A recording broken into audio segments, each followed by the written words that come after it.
Sine x square plus 5, इसका हमें अवकलन करना है। अवकलन करने के लिए सबसे पहले हमें यहाँ पर सामने की तरफ लिखना है d/dx।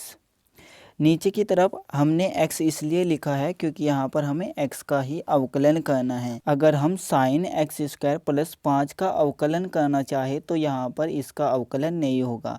अवकलन होता है साइन t का। अवकलन किसका होता है? साइन t का या साइन x का। तो साइन x का अगर हम अवकलन करते हैं तो ये होता है कोस x।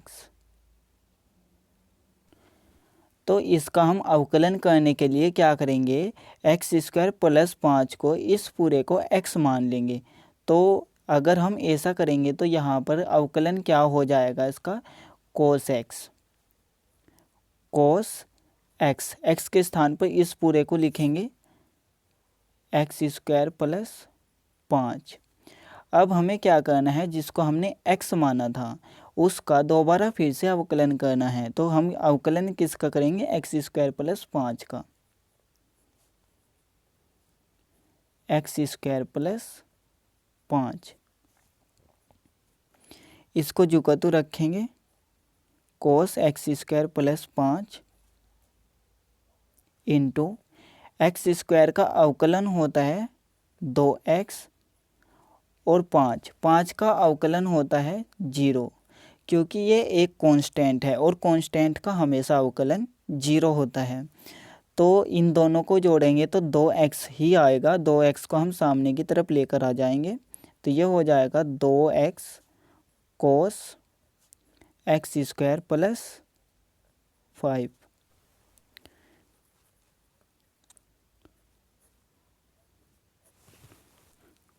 कोस साइन एक्स, इसका हमें अवकलन करना है। अवकलन करने के लिए सबसे पहले तो सामने की तरफ d/dx को लगा देंगे।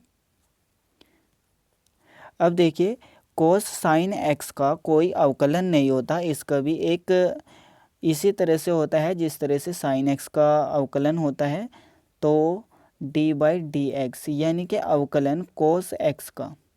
कोस एक्स का अवकलन क्या होता है? माइनस का साइन एक्स। यानी कि हम क्या करेंगे?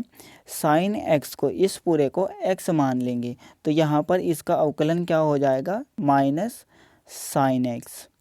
x के स्थान पर क्या है? Sine x. तो इसको जुकातु रखेंगे और अवकलन हमें दोबारा करना है किसका? जिसको हमें x माना था। तो साइन x को हमने x माना था तो इसका अवकलन दोबारा करेंगे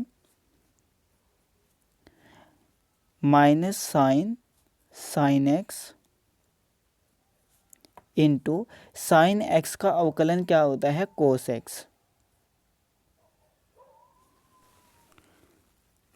कोस एक्स को सामने की तरफ लेकर आ जाएंगे minus cos x into sine x. आप चाहो तो इसको यहीं पर भी छोड़ सकते हैं।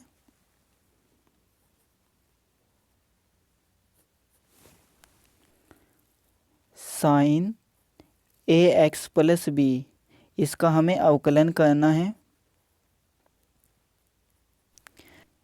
साइन ए एक्स प्लस बी का कोई भी अवकलन नहीं होता तो हम क्या करेंगे? इसको x मान लेंगे तो इसका अवकलन क्या हो जाएगा? यानी कि साइन एक्स का अवकलन हो जाएगा cos x. Cos x, x के स्थान पर क्या है? इसको जुकातु लिखेंगे ए एक्स प्लस बी। अब जिसको हमने x माना था उसका अवकलन करना है यानी कि ए एक्स प्लस बी का।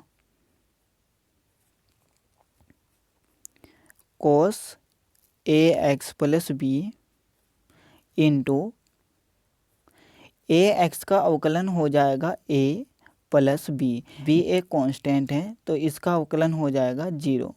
कांस्टेंट क्या होता है?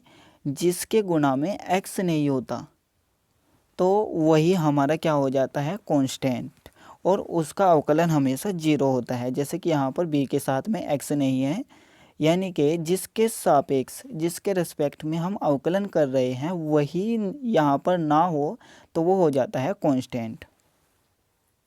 a और 0 को जोड़ेंगे तो हमारे पास a आएगा। a को सामने की तरफ लेकर आएंगे, ये हो जाएगा a into cos a x plus B.